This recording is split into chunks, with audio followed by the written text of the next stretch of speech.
Du coup, Mireille, la transition est toute donnée pour faire le lien avec culture et patrimoine. C'était parfaitement préparé. Et donc, la commission culture et patrimoine avec Jacques, Mireille, Laetitia, Fabrice et Pierre. Une petite vidéo de lancement sur cette thématique. Nous voici devant le château Malbois, au sein de la circulade de Poussan. Et nous pouvons être fiers que notre commune fasse partie des 67 communes du Languedoc-Roussillon répertoriées comme village circulaire. D'ailleurs, vous devez être nombreux à vous rappeler ce panneau qui était accroché à l'entrée de Poussan et rappelait cette caractéristique. Et je lance un avis de recherche. Mais qu'est devenu ce panneau? Et que deviendra notre circulade si nous n'en prenons pas soin? Malheureusement, de nombreuses richesses de notre patrimoine sont abandonnées, maltraitées. Quelles propositions pouvons-nous faire pour éviter la catastrophe? Donc, quelles propositions pouvons-nous faire pour éviter la catastrophe? L'autre micro, Jacques. Ça marche, oui, très bien. Bien, alors, moi, j'ai en main deux documents. Un qui est daté du 31 août 2005 et un autre document que nous avons eu avec Mireille un peu de mal à obtenir à la mairie vendredi dernier, qui est daté du 19 avril 2019. Le premier, c'est, à l'époque, sur ma proposition, l'achat de la cave coopérative. Je crois que c'est le premier sujet que nous avons à développer. Et le second document, c'est la déclaration officielle affichée sur l'immeuble concerné, c'est-à-dire le château Mont-Laur. C'est la déclaration de mise en péril. Autrement dit, le château est en train de menacer de s'effondrer et il a fallu que de toute urgence, la mairie évacue les deux derniers locataires qui étaient à l'intérieur. Autrement dit... Locataires qu'on a eu du mal à reloger, faute de logements sociaux. Et bien entendu, puisque l'un payait très très peu, 98 € par mois, et puis qu'on a du mal à retrouver, évidemment, des locations au même prix. Pour l'instant, d'ailleurs, au passage, c'est la mairie qui paye, c'est-à-dire que vous payez la location à peu près 800 € par mois.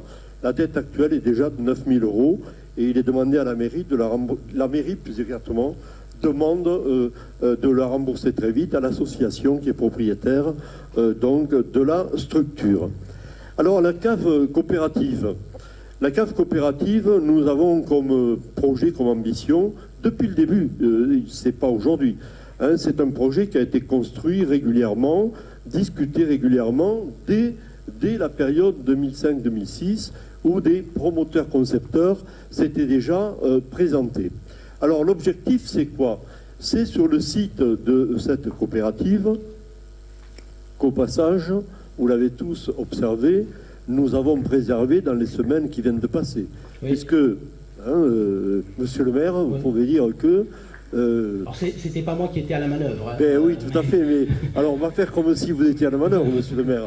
Mais monsieur le maire sortant, on va dire, par deux fois, a inscrit le 9 décembre et le 6 janvier dernier à l'ordre du jour du conseil municipal la vente de la coopérative, mais dans les conditions anciennes de 2016, pour lesquelles nous avions été d'accord à l'époque.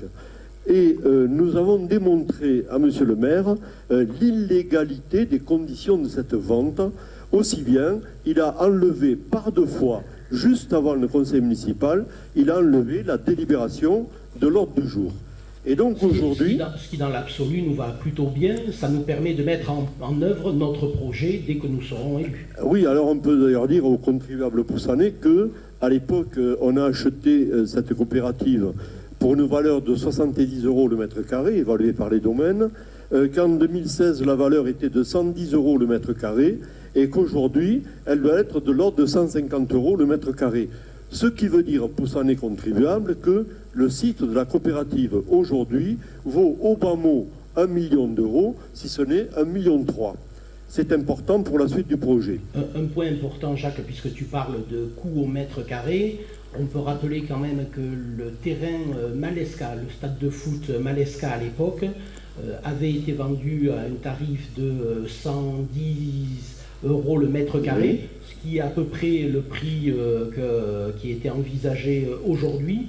Un petit rappel quand même sur ce stade Malesca, c'est que c'est grâce aux élus d'opposition de Poussant Autrement que ce terrain n'avait pas été bradé à 700 000 €, mais qu'il avait pu être vendu à 1,4 million, puisque je rappelle qu'à l'époque, en 2011, on était passé à 2 doigts de la correctionnelle, mise sous tutelle auprès de la Chambre régionale des comptes, et que c'est par la vente de ces bijoux de famille, j'allais dire, que nous étions maintenus à flot. Et heureusement que l'équipe de Poussant Autrement était là pour ne pas brader ce patrimoine à 700 000, mais plutôt le vendre à 1,4 million. Voilà, donc ça a failli recommencer ces jours-ci, ce que nous avons empêché. Alors, le projet, c'est quoi? Le projet, c'est sur le site d'essayer de faire construire un centre d'art contemporain, de faire construire une salle de spectacle de 500 places, ceci évidemment à l'échelle du bassin de Thau, dépassant évidemment le site propre et la population propre de Poussant. Il s'agit aussi de compléter cela de boutiques et d'ateliers, surtout d'ateliers d'art, et puis projet complémentaire supplémentaire, il y en a 2, c'est d'attirer sur le site, si tant est en plus qu'on puisse acquérir les terrains de coupe par exemple, c'est d'attirer sur le site le transfert de la Maison des Jeunes et de la Culture qui serait à reconstruire. Et enfin, sur l'ensemble de ce site, à réussir à mobiliser aussi des financements extérieurs pour construire un hôtel et une restauration de haut niveau, comme ça avait été prévu en 2016 et abandonné, sans qu'on nous le dise, en 2018. Alors vous allez me dire, mais comment on finance tout ça? Ben oui, Alors, sachant, Jacques, que tu as évoqué du financement privé, mais pas que. Mais pas que. Alors quand même, si on fait appel à un promoteur ou à un concours de promoteurs, bien entendu, la valeur de 1,3 million à peu près que vaut l'ensemble du site rentre dans le pot commun, bien entendu, pour que le promoteur en question investisse pour construire les immeubles que nous attendons. Pour l'AMJC, le principe pourrait être le même, c'est-à-dire qu'au lieu de débourser dans l'absolu la somme nécessaire, avec au passage d'ailleurs une salle multimédia subventionnable à 80%, il faut le savoir. Mais ça, Jacques, j'allais dire, c'est comme dans tous les projets. On ira chercher toutes les subventions possibles et inimaginables auprès de tous les partenaires. Tout à fait, on en reparlera dans les finances un petit peu. Donc, l'idée, c'est, par le système des promoteurs et compensation donc, des terrains qui sont ou des immeubles qui sont des propriétés municipales, mettre l'essentiel du capital et le reste effectivement du capital, soit des investisseurs privés, partenariats public-privé, soit évidemment des subventions qu'il nous faudra aller chasser, il n'y a pas d'autre mot, puisque là, il appartiendra à notre pugnacité, à notre démonstration, notre force de conviction, de gagner de l'argent. Ce qui n'est pas du tout fait depuis des années à Poussant. Du coup, avec cette cave et cet aménagement sur la cave coopérative, on répond à l'accès à la culture pour tous? Et oui, on répond à l'accès, et au passage, quand même, disons qu'on exigera d'intégrer dans les nouvelles constructions des parties de ce patrimoine viticole, par exemple les 2 grandes tours qui seront traitées culturellement et artistiquement. Alors ensuite, effectivement, à partir de là, il s'agira d'en faire un centre d'animation culturelle au cœur, et ça a déjà été dit plusieurs fois, au cœur de laquelle la Maison des Jeunes de la Culture jouera ou rejouera un rôle extrêmement important. Mais bien entendu, nous retrouverons, et je dis bien nous retrouverons, les racines que autrefois nous avons plantées et que l'on peut développer. On va faire de la permaculture, si je peux me permettre le jeu de mots. Mais c'est exactement ce que nous voulons faire. Voilà, c'est-à-dire que, par exemple, on retrouvera le strapontin, qu'un jour j'ai pu installer à la Maison des Jeunes. On retrouvera la compagnie du kiosque qu'un jour j'ai pu faire se produire pour la première et unique fois sous le marché couvert. Nous retrouverons tous les artisans artistes qui produisent par exemple du théâtre ou de l'animation de rue aujourd'hui dans Poussan pour en faire évidemment les acteurs de la vie culturelle associative de Poussan. Et on pourra multiplier évidemment les exemples et les contacts avec les uns et les autres, sans oublier la scène nationale de Sète, qui pour la première fois à Poussan s'est produite ici même, sur cette scène au bénéfice des enfants. C'était il y a très longtemps, parce que ça devait être en 2004. Hein, donc on n'a rien inventé il y a quelque temps. Il y a longtemps que les racines ont été plantées. Nouvelle signalétique, Jacques, bien évidemment, quand on aura réhabilité tout le centre historique et toute notre richesse naturelle, il faudra le signaler. Voilà, alors là aussi, monsieur le maire, quand vous vous promenez dans les rues de Poussan et sur les monuments anciens, vous constaterez qu'il y a quand même et déjà des petits panneaux discrets, mais très indicatifs, qui ont été les prémices de ce que doit être la signalétique importante de l'ensemble du patrimoine poussanais. Donc évidemment que nous ferons ceci sous toute forme de communication. Mais si je peux ajouter, ce serait intéressant, Poussanais qui êtes là, que tout à l'heure vous posiez par exemple des questions sur mais le château Mont-Laur qui s'effrite, s'effondre, est abandonné. Qu'est-ce qu'on peut faire? Que peut faire la mairie? Mais le château Malbois, qui est totalement abandonné depuis 2004, qu'est-ce qu'on peut y faire?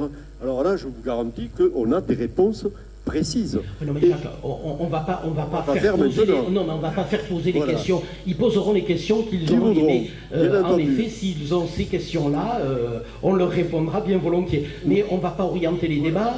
On a dit que on respecte la liberté totale. Ça fait partie de la permaculture d'ailleurs que nous voulons promouvoir. Mais enfin, au passage, je le dis parce que nous pouvons vous apporter la preuve et la démonstration que le lendemain de notre élection, quand nous rentrerons à la mairie, nous pouvons gérer directement, activement et en responsable tout ce que nous venons de vous annoncer. Merci Jacques. Alors, on a parlé dans la dernière thématique, nouvelle signalétique des monuments et des portes du cœur historique. Dans le cadre de ce cœur historique, notre projet phare et que nous mettrons en œuvre très rapidement, c'est la réhabilitation des Halles et du cœur historique, mais on commencera évidemment par ces Halles. Alors pour ce qu'on a noté, un marché des produits, mais aussi un marché des connaissances. Pour nous, ce lieu emblématique, il est situé en plein centre et ce bâtiment mérite une réhabilitation immédiate et une définition intelligente, modernisée et efficace de sa vocation. Alors évidemment, ce projet, on pense qu'il aurait dû être réfléchi en même temps, alors il y a bien longtemps, mais en même temps que les travaux sur le riverain et le boulevard René Tullet. Ça aurait eu du sens. J'allais dire, encore une fois, manque de vision globale, dommage, mais nous en ferons le point de départ de la réhabilitation plus globale du cœur de ville. Techniquement, évidemment, la rénovation peut se faire à structure identique, donc on met juste mise hors d'air, sauf si on envisage qu'il puisse y avoir des aménagements intérieurs supplémentaires avec création d'un étage qui permettrait de passer d'une surface de 200 à 350 mètres carrés en fonction des éléments que l'on veut mettre au sein de ce bâtiment. Alors juste, j'allais dire pour envoyer une petite pique, mais il n'y a même plus besoin d'envoyer des piques. La mairie sortante avait un projet sur ce bâtiment. Il nous a été présenté. Donc on avait des lamelles bois qui étaient mises à l'extérieur et le seul élément que l'on avait de positionné à l'intérieur du bâtiment, c'était des toilettes. Donc on avait posé comme question, mais qu'est-ce qu'on y met dedans? On ne savait pas ce qu'on allait y mettre dedans, mais il y avait des toilettes, ça on en était sûr.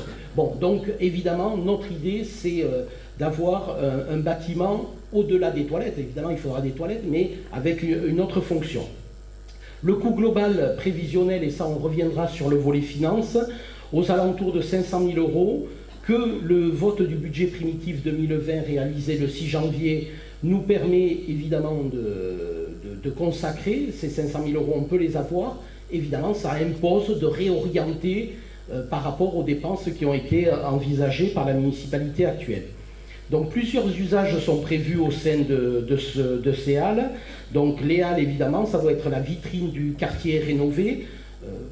Quels que soient les membres de votre famille, amis extérieurs qui viennent, ils passent par ces halles et ils vous disent « mais comment ça se fait ce bâtiment fermé alors que c'est magnifique ?» Oui, on veut que ce bâtiment soit la vitrine de Poussan et du quartier que l'on rénovera. Avec, Jacques l'a évoqué, avec des ateliers sur la cave coopérative, l'idée c'est d'avoir quand même des boutiques d'art. Alors j'allais dire un mini Pézenas peut-être, mais en tous les cas, faire qu'il y ait des commerces qui s'installent, et notamment des commerces d'art autour de ces halles. Mise en place d'un service d'audio-guide pour la découverte de notre patrimoine et architectural, mais aussi naturel. On peut imaginer qu'en effet, au sein de ce bâtiment, il y ait des audioguides qui nous permettent d'aller en garrigue et de visiter tous les sites que l'on a évoqués, Malbois, Montlore, etc., etc. Les halles, ce sera aussi un lieu d'accueil intergénérationnel et informatif pour les Poussanais. Daniel l'a évoqué tout à l'heure, le besoin de pouvoir épauler nos aînés sur certaines démarches, ça pourrait se faire au sein de ce bâtiment. Évidemment, les halles avec aussi une centrale de e-commerce.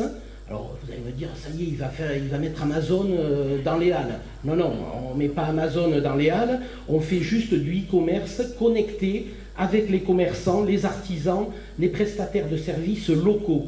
Et on l'a sorti d'un système de livraison gratuite.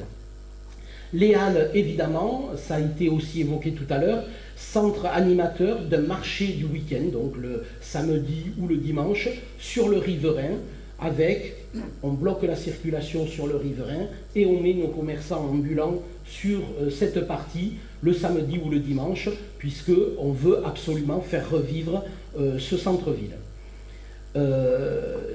Les moyens, évidemment, comme sur tous les dossiers, et on l'a évoqué tout à l'heure sur la cave coopérative, on ira les chercher auprès de cette aglopole Méditerranée.